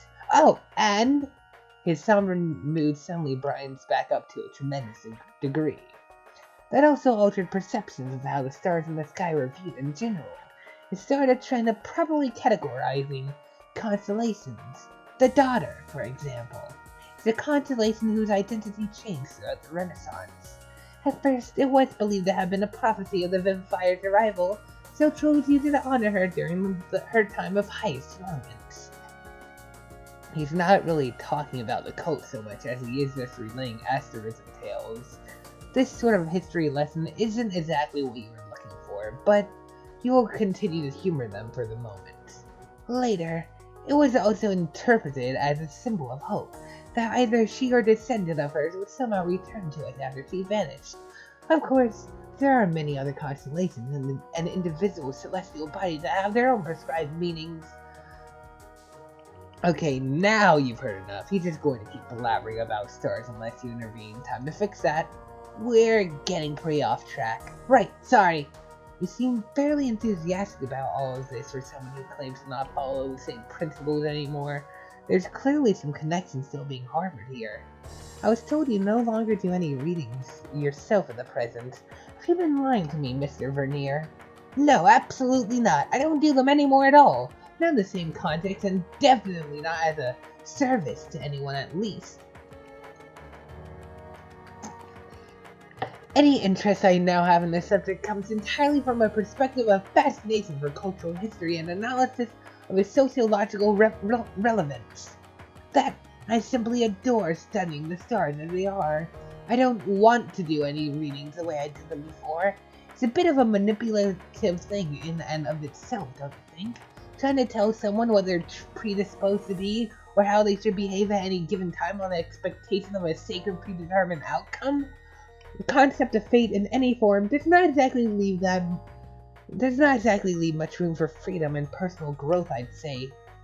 Of course, I attempted to use it as a means of positive encouragement to anyone who came to me, but that still doesn't change the fact that I was proclaiming undue authority and providing deceitful, unrealistic promises to complete strangers. I don't want to do something like that to anyone ever again, even with good intentions in mind.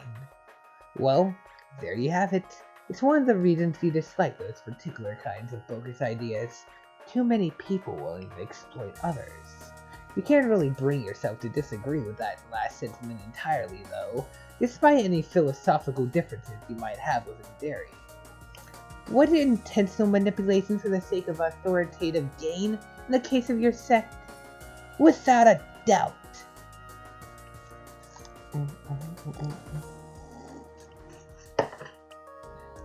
After I actually paid attention, it was very obvious. They were using their own interpretation of certain texts to spread lies and indoctrinating me to do the same. Anything in existence, especially something as mystical and awe-inspiring as the stars, can be given a meaning to perpetuate an agenda. Perhaps not all groups that follow those beliefs intend to use them for harm, but it certainly does happen. And it happened to me. Well, that definitely marks quite a large number on boxes of your mental checklist for extremely shady cult behavior.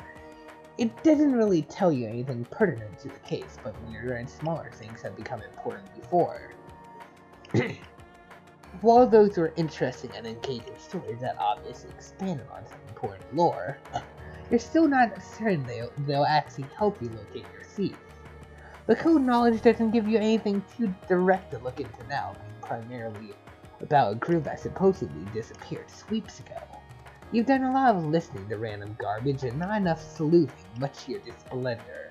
Once again, you have to remind yourself that sometimes that's just what this job requires. But with that in mind, there is still one other thing you can ask.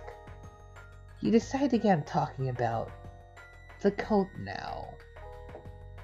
This particular religious sect I'm hearing about, you've been referring to the same group this entire time, haven't you? That's,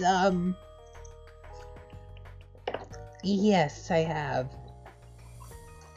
And from what I understand, not only were they extremely reclusive, but also stopped being seen altogether about 2 sweeps ago. There was never a documented name, but anyone who had heard anything about their activities had taken to calling them by a specific moniker. You're part of the Mora. He nods silently. What happened to them? I don't know, truthfully. I was already out and very far away before they vanished. Granted, I was trying to keep my distance, but I still knew of some things that were going on. Until one day I just didn't, and neither did anyone else, it seems. Oh, that's just fantastic. And here you are hoping you could at least get a clue as to where this bunch could be tucked away, if anywhere. Are these the clowns? The same ones who have been appearing in Vastair as, like, villains, I think? Huh.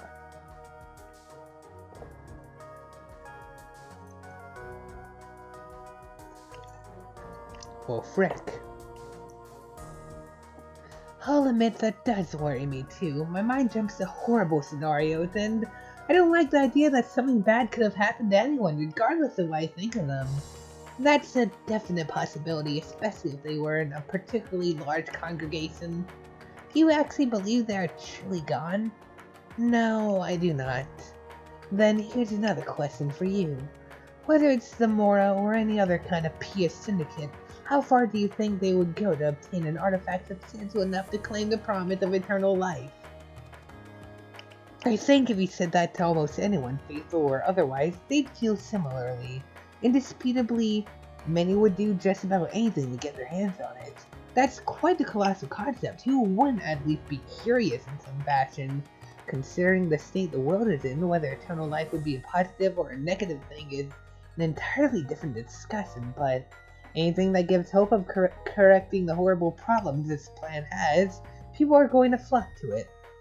Even more so when the faith in the divine comes into play.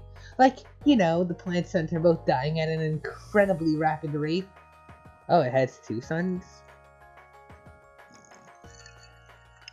Huh, I didn't know that. I didn't know they were dying either. Here we go again. Yes, I understand the point you're about to make. You do not need to finish it. They look distressed. That earns you a look of embarrassment, with him bashfully putting a hand to his mouth as if to stop himself from speaking on it further.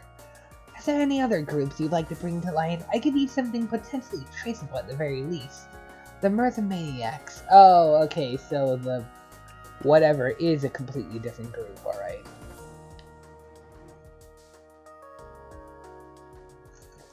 Which I'm sure you've heard plenty about, but I don't think that's a very useful thought. They're not exactly the kind that seeks any form of life preservation. Yeah, probably not. That's a pretty deep, sizable cliff to dive from. That's where I started. Their grasps were even harder to shake off for obvious reasons. Wouldn't have been able to do it without a little help. I think their name started with a T? Our conversation was brief, but she looked just as trapped as I was.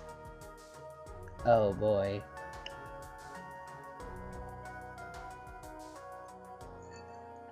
Oh boy. So, this is gonna get more and more connected to Vastair, like, I'm Trilodex. Ooh, oh, Arceus is actually in this. Like, already in this. Huh. We're actually gonna see Arceus next volume. That's interesting. Honestly, I should have known better and stopped there. But I was so incredibly young and desperate to find a community for myself and something that still felt familiar. I thought turning from one faith to another with opposing ideas would be just what I needed, but I was wrong. As it turns out, most religious organizations are rather alike in the end. The chosen character that tended to rely too heavily on faith usually turns sour from it somehow. It would seem that way, yes. You're growing increasingly impatient with the extraneous musings coming from the talkative characters you seem to have a knack for attracting. You wish you could sympathize more, but right now you have little time for life stories, folktales, and other tangents that your suspect has regurgitated. Your desire to entertain his personal ramblings is only as strong as the usefulness his information has to your case. It seems the total amount of substance you expected from this conversation has reached its limit, and you have reached yours as well.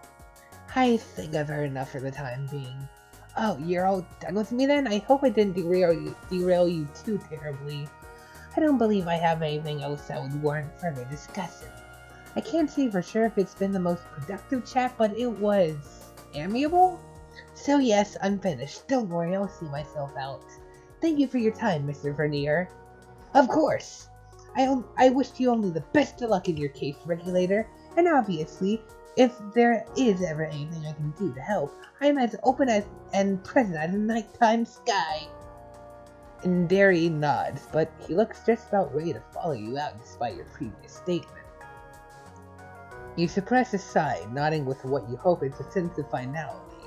Then, you open the door without another word and step into the hallway. The backstage has quieted down considerably by now. There's only a couple trolls or so popping in and out of the other doors, as they move things around to finish their cleaning duties.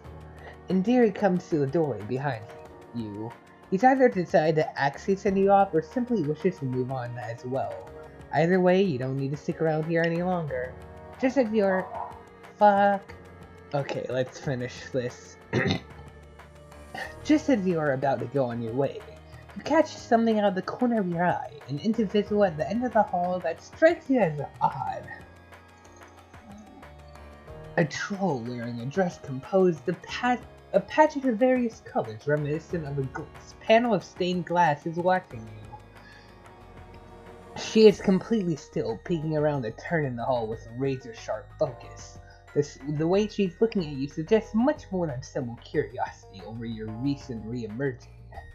The moment she notices you've seen her, she immediately disappears back around the corner in a flash of color. And Derry seems to have noticed this too, as a small gasp escapes him with emotion. This time, you don't suppress your instincts to pursue a mark. You swiftly unsheath Prosperina and bolt down the hall after her. You are not in the mood for playing around with sketchy shit like that! You lost sight of her just as you make your way around the corner. You see the latch of the double doors ahead clicking back to a close. It's the obvious exit, leading outside of the theater entirely. You rush forward, pushing through them, and emerging back onto the streets of Stronghold 21. Your eyes scan the area as you move, searching for that same flash of color to chase after, looking for where to turn next. You find nothing, even as you explore the closest possible options for her to have escaped through. The spying stranger is gone. With a firm tisk of irritation, you return your blade to its proper resting place. By now, Ndiri has come out into the street as well, shocked and quite curious about the sequence of events. Perhaps he has reasons of his own to be concerned by it. The frustration of yet another important lead slipping right through your fingers so suddenly is evident. You're growing exceptionally tired of these moments leaving you falling short. Though, while you may have missed a chance to interrogate a potential spy, you are now absolutely certain of one more thing. You're being more closely and consistently monitored than you thought. And we're fucked, basically. Spooky, though. I like the little detail of flowers being visible into that door in the ending screen. It's still BitCon, nothing new. Guess we don't really have a file on these people. Like, we should. Oh, Orca! Okay, there we go. Personal horoscopes, too. Is more stuff appearing here every time we do the volumes? What's that? Oh no. Very cool though. Anyway, volume 5. This guy, Akius, and then what a fucking nose. Why? Why would he do this? The noses. I don't like noses. I legitimately never noticed they had noses until now. Did she have a nose? You. I must see if she did.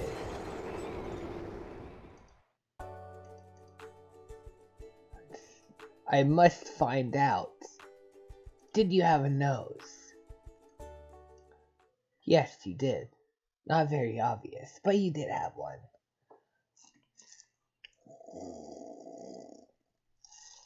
Why do you have a nose?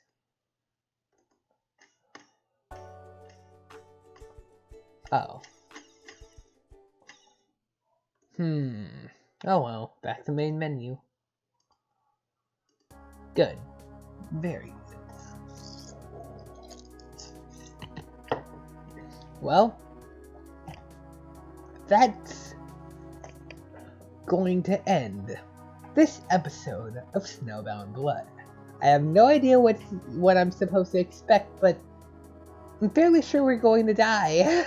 Like, judging from, like, the most recent I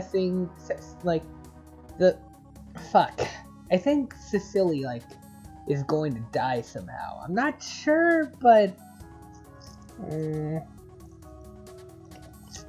hopefully not. Well, thanks for watching. Remember, don't drink coffee. Frick.